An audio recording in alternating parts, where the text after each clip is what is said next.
Welcome back to Origami Snowman. My name is Matt.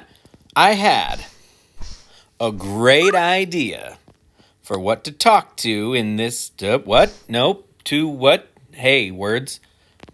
Hang on. I had a great idea about what to talk about in this video.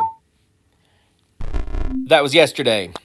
And I thought, I'm not going to write it down. It's fine. I got it. I know it's so good. I will not forget it. And as you probably have guessed, I did forget it. So I'm going to try to work my way back and figure out what it was I wanted to talk about. I do remember it was like, it wasn't, ooh, that was unfortunate. It wasn't like a fandom thing. I don't think it was Star Wars. I just did a Star Wars video. And somebody told me to my face that they disagreed with my Star Wars opinions, and that broke me forever. So I'm never gonna ever even watch Star Wars again. It wasn't a pop culture thing. I think it was like an uplifting, encouraging thing. You're better than you think, like you're doing great, believe in yourself, like a Mr. Rogers kind of pep talk. But it was more specific than that. I'm trying to, so yesterday, so yesterday was Monday, so I would have been that was dumb. I would have been seeing like people's posts on Instagram from like the weekend. So the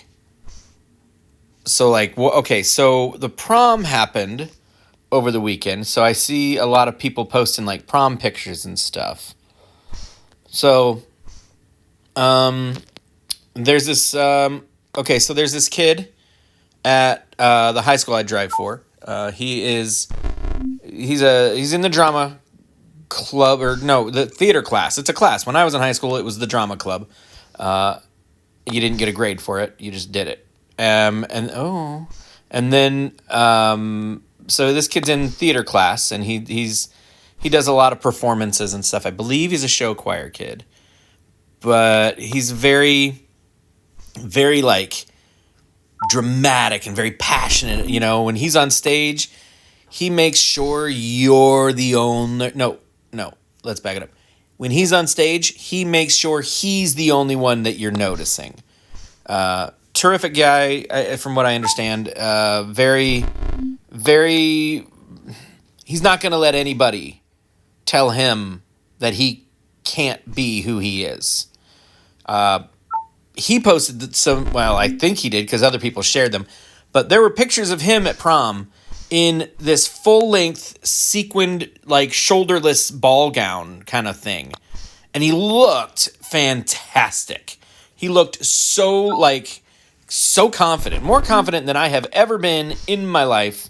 So, I part of me thinks that maybe that is what inspired the talk I was going to give. I was my big old be you and do your best speech.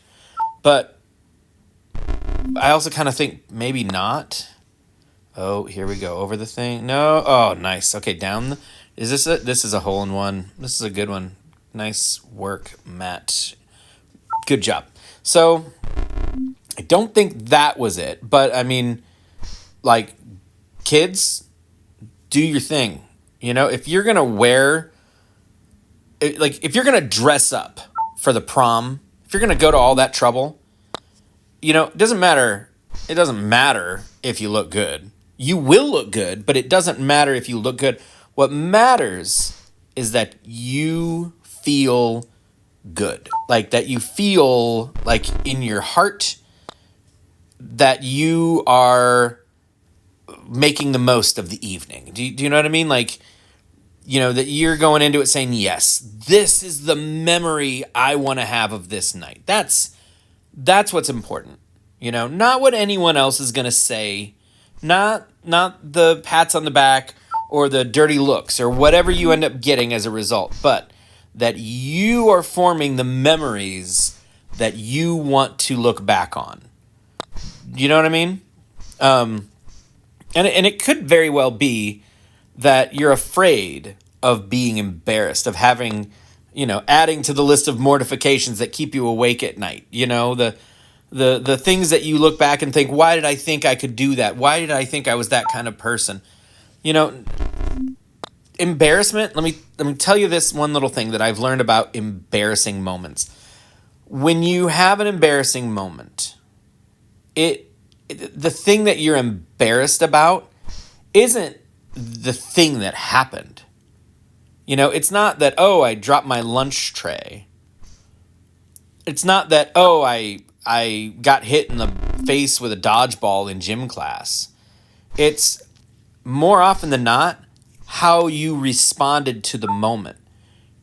It's not the out of your hands scenario that fills you with dread, but it's the decisions that you made that either led to it. I'm going to say sometimes you hear stories and you're like, well, yeah, you forgot to check your fly, or you thought like it would be fun to like put a piece of cake on that guy's chair without telling him, and it was horrible and awful, and they whatever. You make a dumb decision and it comes back to bite you.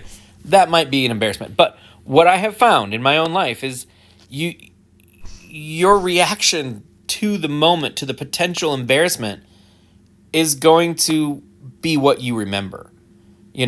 Somebody makes fun of you and I hate you, and he runs screaming out of the classroom or wherever. That's the thing you remember. Not not getting made fun of. Yeah, it sucks to have someone think to themselves, I want you to hurt, so I am going to use the words that will make you hurt. That's awful, and why can't people be better? I don't know, but, it's part of life. They gotta hurt people before they can realize they don't like hurting people. And unfortunately, you're the one they hurt. But it's not what they did to you that's embarrassing, but how you react.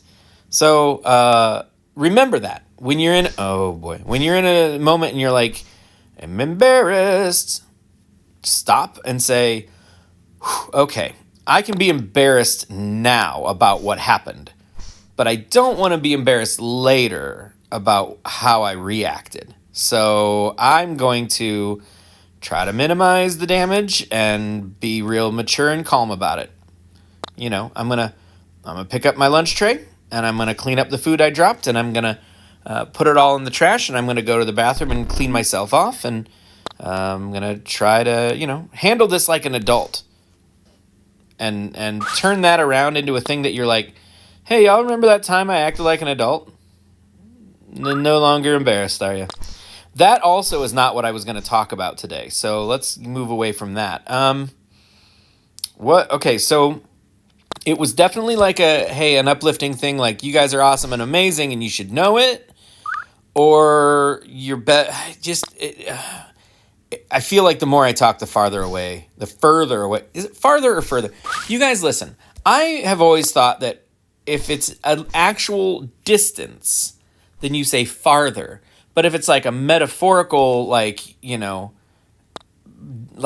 I'm not any closer to getting my degree, so I am further away than I had hoped. Like if it's a metaphorical distance, then you'd say further. But I have looked it up and I've found conflicting like reports on that. And so whenever I use something like that, like if I try to use that in a novel, I just skip it. I just change what I'm going to say because it's not helpful. Why is English hard? Anyway, my novels, minus Further and Farther, can be found on Amazon. Matt Beers. The books that I would recommend are The Blood Pines and Secretly Kings. Definitely. If you like adventure stories, sort of like Hatchet, then I recommend The Blood Pines. But if you prefer more sort of young adult coming of age type stories, I would recommend Secretly Kings. It has punk rock and swears. So, big thumbs up from this guy. Not just because I wrote it either. But anyway, let's get back to the topic at hand. What was I going to talk about? Oh, my neighbors.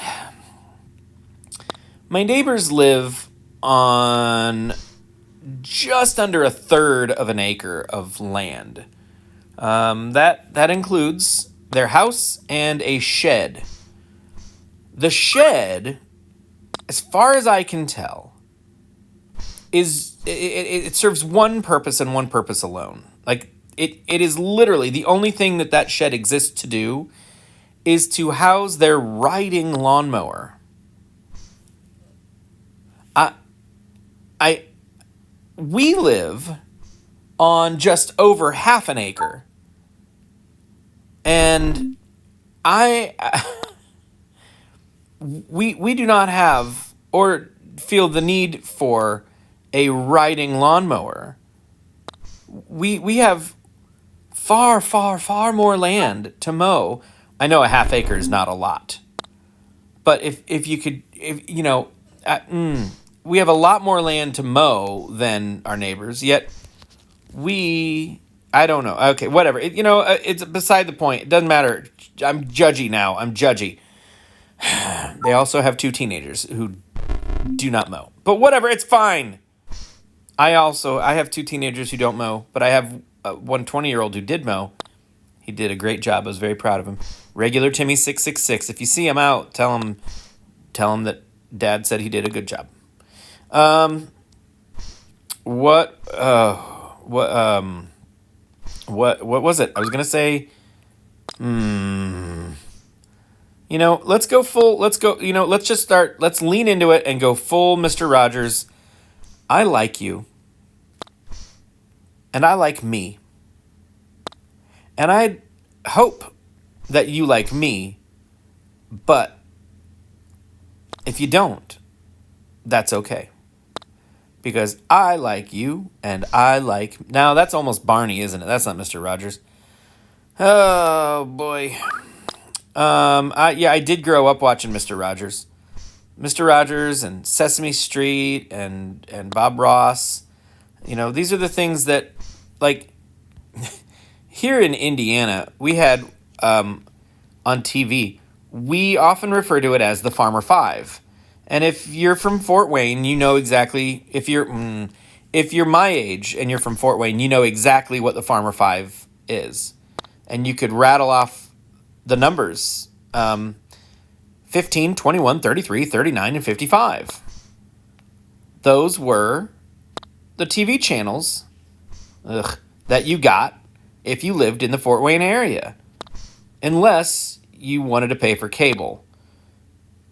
So tag bliggin' poops. 15 was CBS, 21 was ABC, 33 was NBC, 39 was PBS, and 55 was WFFT. 55. And then they became a Fox affiliate back, I think I was in high school or middle school maybe. But, so now it's 55 Fox. But, the Farmer Five, we didn't have a lot of fanciness. If you wanted culture, you watched PBS. And PBS, you got Bob Ross, and you got Fred Rogers, and you got Sesame Street. And, I learned later, we also got Masterpiece Theater and Doctor Who, and... I learned in junior high, they would occasionally show this weird British comedy, and that is, it's Are You Being Served? Are You Being Served was a British sitcom from, I don't know what era, because honestly, everything from 1940 to 1990 on the BBC all looks like the same to me. It all looks like the 1960s. So I don't know what era, what decade Are You Being Served is from, but I remember it being hysterical, absolutely hilarious. And it was these people who worked in a department store, in the various departments of a department store. And it was, I don't know why, but it was so funny. I loved it. But more importantly, I learned of these ridiculous, clever young men who called themselves Monty Python. So thank you, PBS, for introducing me to Monty Python. I remember recording The Quest for the Holy Grail on our VCR one time, and memorizing it pretty much, just watching it over and over and over and over and over. And it wasn't until I was much, much older that I realized it had been rather heavily edited for television. Galahad's tale, like the whole section where he goes into that castle filled with the young women, and it was I didn't, and I tried to watch it with my kids and was like, whoops, nope, walking away from this right now very quickly. What's that over there, kids? And yeah. So, thanks, PBS. Ooh, that was close. How do we start talking about that? Fred Rogers. Yeah. What nice things. What do you need to hear? What uplifting encouragement do you need to hear from me right now? That it's hard right now, and not just for you, but it seems harder for you because you're looking at it. You're looking at the world from the inside of a box, a small, uncomfortable box. And you're looking out at the world and you see everybody else walking around happy as can be, being comfortable, being content, and they're not in boxes. But what you don't understand is that their box is shaped like them, and your box is shaped like you, and it doesn't look to them like you're in a box, and it doesn't look to you like they're in a box, but you're all in a box shaped like a person. We're all in a box, and we're all uncomfortable and afraid and worried, and we all have the same question. Are we doing okay? Is this it? Is this right? Did I get it? Am I doing it? Because we don't know. We have no idea that everyone else has the same questions that we have. We look out from our little box and we're scared and we're sweaty and we're like uncomfortable and don't look at me, don't touch me, I just want to be alone. We all feel it. But some people, they hide it better. Their box looks happier. Their box looks cleaner. Their box is prettier. But we're all trapped in a box, and we all are afraid that we're doing it wrong. And we're not doing it wrong. There are people out there who want nothing more than to tell everyone that they're doing it wrong. And that's how they feel comfortable in their box, is to make other people less comfortable in their boxes. But you guys are killing it. You're doing fine.